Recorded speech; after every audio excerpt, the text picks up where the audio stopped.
And situation is something like this. It's a hypothetical. Probably Rutherford thought of the structure of atom like this. Yes. Sorry, which homework are you talking about? No, it's not homework. It's your midterm. Oh, okay. Yeah. It's the first problem. So he assumed that, so there is a central region, which is, now we know, the nucleus, and it has a total positive charge Ze. Z is the number of protons, E is the electronic charge on each proton. And then he assumed that around this region, around this central region, there is a spherical distribution of negative charge, such that the nucleus as a whole is neutral. So this was the structure of his model. This is a very bad diagram, but we'll stick with it. Something like this.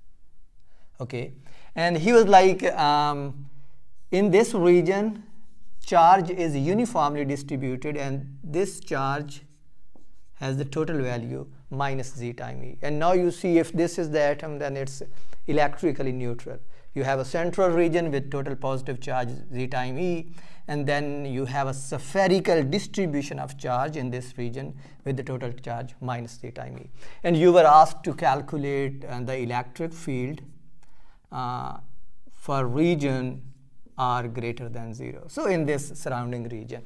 Okay, this is a basic fundamental question, and there was no condition imposed on this question, like how you should calculate the electric field. And when there is no condition imposed, you always go for the easiest way, and the easiest way is the Gauss's law. Okay, so you can take a spherical Gaussian surface. Yes. So, like, when I was doing the midterm, I saw this problem. I saw, like, I was thinking about, like, if there's like charge inside of the, like, there's like negative distribution around it. Is that negative distribution still cover the center? So is there like spherical? Yeah, it does if you try to think it like that, but let's assume this is a point. Okay.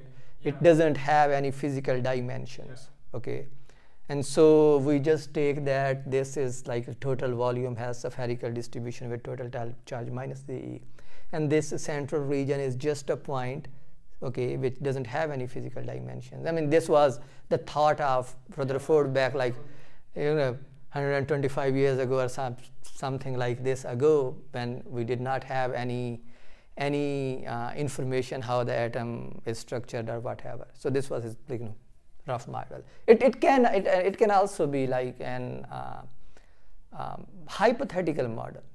So we are just trying to think how Rutherford might have thought about atom back in the days. Okay, so this is just think of it as imaginary structure of just to give you some ways on how to solve such kind of problems, how we can simplify this, take this idealized type of structure. Okay, so we are going to take a Gaussian surface and let this red surface be the Gaussian surface, and the radius of this Gaussian surface is r.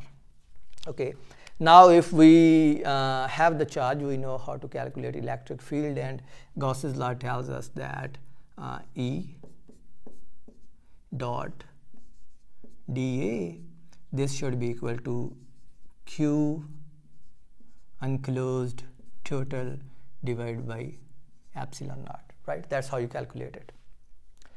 Now the important point here is this Q enclosed. This is simple. So we know the total surface area of this red Gaussian surface, and electric field is constant over this surface. So electric field comes out of the integral. You integrate over the area, and you simply get E times 4 pi r square. But the right hand side, it's 1 divided by epsilon naught. And then we have Q total, which is unclosed within this Gaussian surface. And this was like the heart of the problem. This was the main thing. So total contribution to charge is coming from two sources. We have a total net charge, which is within this Gaussian surface. This is Ze. So for the inner core, which is nucleus, the total charge is Z times E. Plus, okay, plus for the outer region, we need to look how much charge, how much of this negative ZE lies within this red sphere. You see this negative ZE, it's distributed, it's uniformly distributed over this entire black sphere. Okay, so it's not completely inside this Gaussian surface that we have drawn.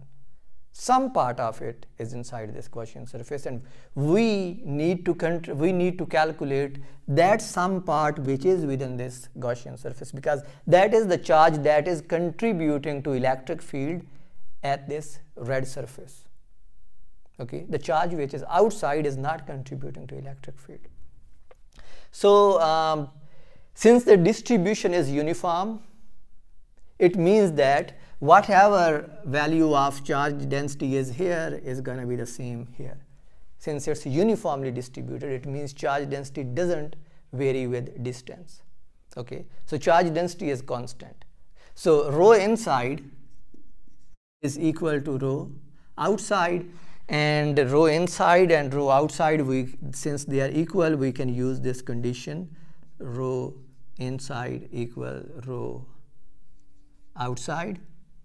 And the definition of charge density is mass per unit, charge per unit volume. Okay, so the total charge inside this red Gaussian surface is the charge that we want to calculate. Let's call that charge Q. This is what we want to calculate. And the volume of this Gaussian surface is 4/3 pi small r cube. Right, that's the radius, and so the volume. And the outside total charge for this entire sphere is minus ZE, and the volume of this entire sphere is 4/3 pi r cube, if capital R is the radius of this bigger sphere. And from here you can calculate the charge which is within this red sphere. It's going to be minus ZE r cube divided by capital R cube. So that's the total charge that is enclosed within this red surface. You substitute this charge here, and this becomes minus ZE r cube divided by r cube. And so you have solved the problem. We can simplify this for electric field, and this gives you 1 divided by 4 pi epsilon naught r square. Let's take ZE common, and this becomes 1 minus r cube divided by r cube, and direction is radially outward, so let's use r unit vector. So this is your answer.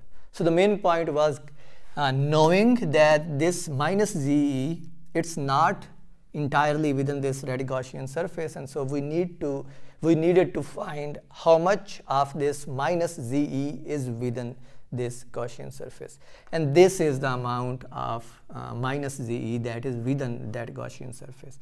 And you can see it's R dependent. This R is the radius of Gaussian surface, which we can change. Okay, so let's say you can check as a limiting case, as R increases, this red arrow goes out, and eventually what happens, it becomes equal to this R. And when it becomes equal to this R, this term cancels out in numerator and denominator, and you get the total charge, which is uniformly distributed over the entire sphere, which makes sense. It also gives you the answer. If this is 1, this gives you 0, right? Which makes sense. If you want to calculate electric field outside this region, the net charge enclosed is 0 now, because plus ZE and minus ZE, that's the net that makes net charge 0. Okay, this was the first problem. Okay, let's go on to the second one. And second one was something about you are given a field. Okay, I don't have questions here. Here's midterm. Here is midterm. Okay. So in second question, you are given some field, some vector field A, and this is equal to 3r theta unit vector plus 2 by sine theta r unit vector. And you can immediately see that this is given in spherical coordinates r theta, and you should have a third coordinate, but your vector field is not dependent on phi, so you have only two coordinates, r and theta. And the first part asks, could this be an electrostatic field? Show mathematically why or why not. So the only thing you needed to know is what is the condition for a vector field to be static. It's conservative. Yeah. So you were supposed to show that cross, not cross product, curl of this vector field vanishes. Okay. If it vanishes, it's electrostatic. If it doesn't, it's not. That's what you needed to show. And then you can see that from here we have theta and r in the vector field, and you are taking curl. Curl is just like cross product. So which term should survive? What do you say? Just looking at this field. If you take curl of this vector field, which term should survive? Yeah, the k. Yeah, the third. I get it. That's the k. The third unit vector, third axis. In this case, it's phi. Okay. So the term, let's erase it. So whatever you get here, that's spherical coordinates, but that survives is in the phi direction. Okay. So this is the a theta, the component of a in theta direction. This is the component of a in r direction. And the formula for curl for phi component, it's partial by partial r ar minus partial ar by partial theta. Okay, so you have a theta is this one, ar is this one. So you take their derivative and it doesn't turn out to be 0. It in fact turns out to be 1 divided by r. Let me copy the answer. It's a 6r plus 2 cosine theta divided by sine square theta. And as I said, as we have already guessed, this should be in the phi direction. It is not equal to 0. So this given field A is not static. If it's an electric field, then it's not electrostatic. Okay, second part. For the same vector field, you are supposed to calculate the surface integral over a spherical surface for this field. So this is second part. So you are supposed to calculate A dot dA. Okay. And we have the vector field, we know the area element. So this becomes integral of, let me actually write it. So this is 3r theta unit vector plus 2 by sine theta r unit vector dotted with a square. This is r square, so it means radius of our spherical surface is a. It's given in the problem, and then it becomes sine theta d theta d phi. You can integrate this, and this immediately gives you 4 I square a square. This is the second part. You just were supposed to calculate this area integral. It also has a third part, and it says that show that this vector field satisfies the divergence theorem. And you know the divergence theorem. It is just a theorem which relates surface integral over a vector field. So this was a surface integral which we have already calculated. This should be equal to divergence of that vector field over some volume of that surface. Yes? Is A supposed to be an R in that surface? Yeah, A is the radius of that surface, whatever you were taking. And again, you can integrate it. In fact, this one is easier. If you take the divergence of this vector field, what should you get? First, since it's a vector field and you are taking divergence, that's like dot product. So it should give you a scalar quantity.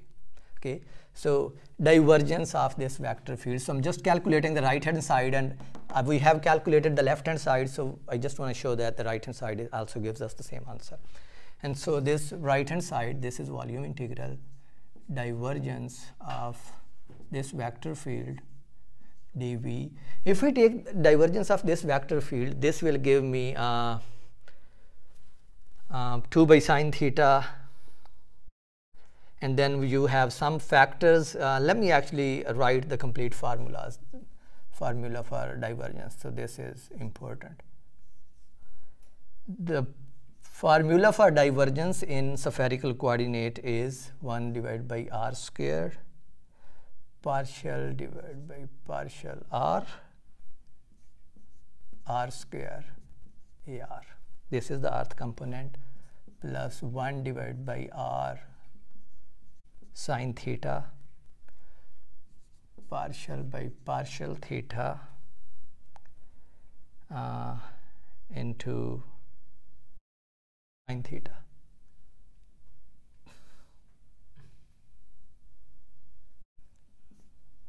To divided by sine theta. I believe this is correct. And then we have dv. I used dv. Okay. So you can compute this derivative and you get a result. You substitute for dv and everything turns out to be something like r square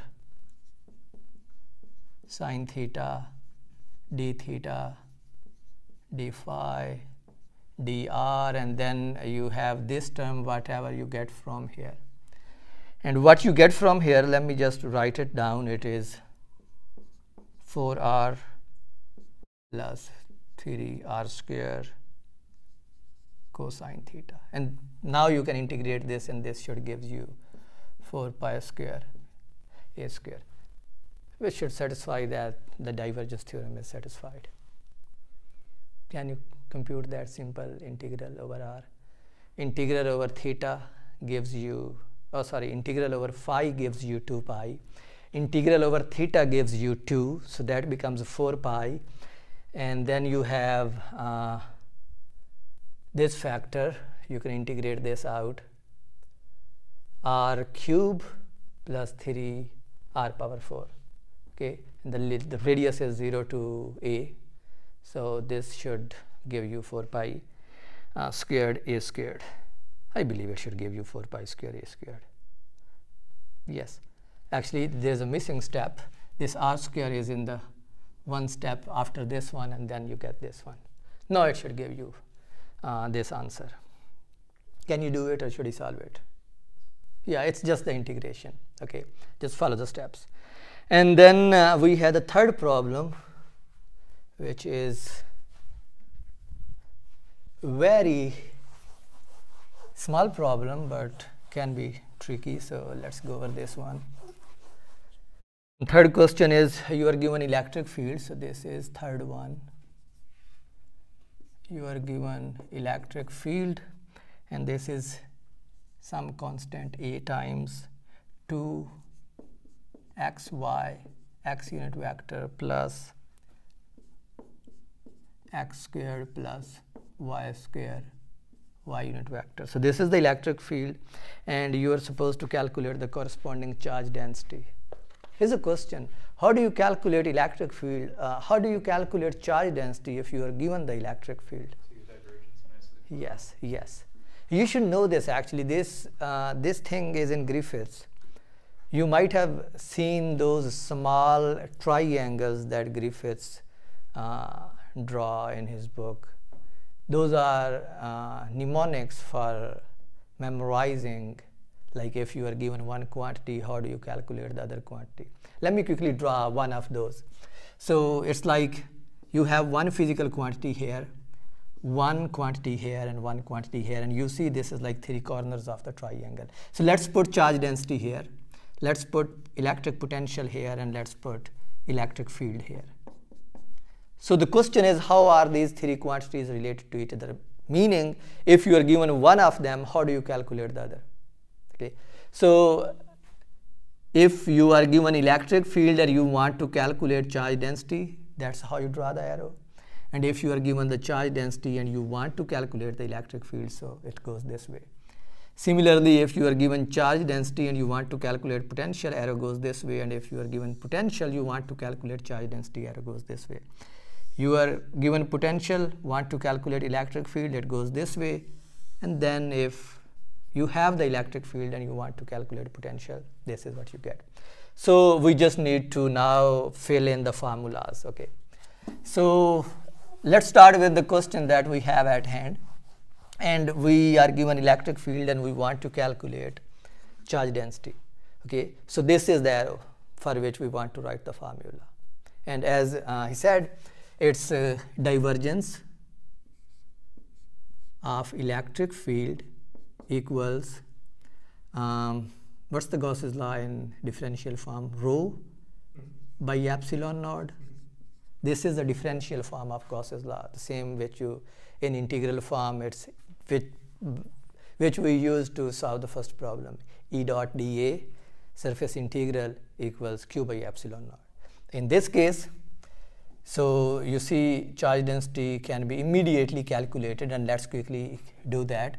So from here, charge density will be epsilon times divergence of E and divergence of E from here. Okay, this is multiplication, this is dot divergence dot. So this will be partial by partial x. So this will give us 2y. And this should give us 2y.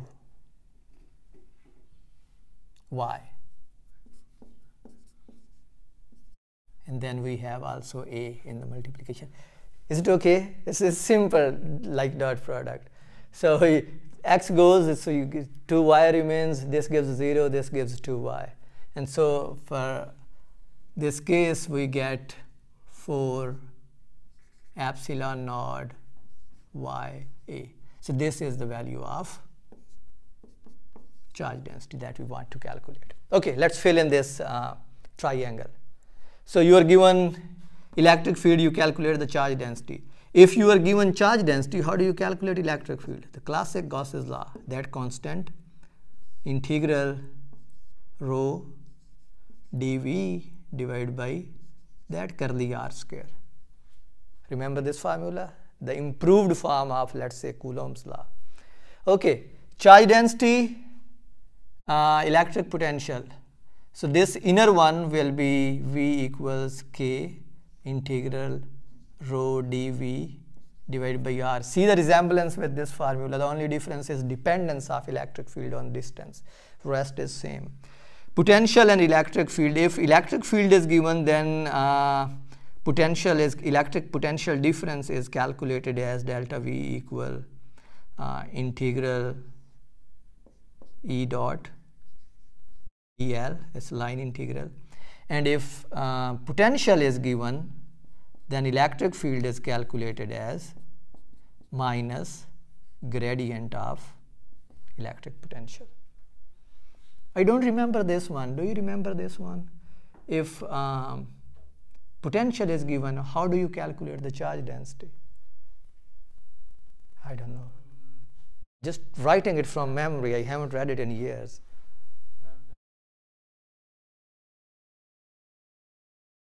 Yes, Laplace equation.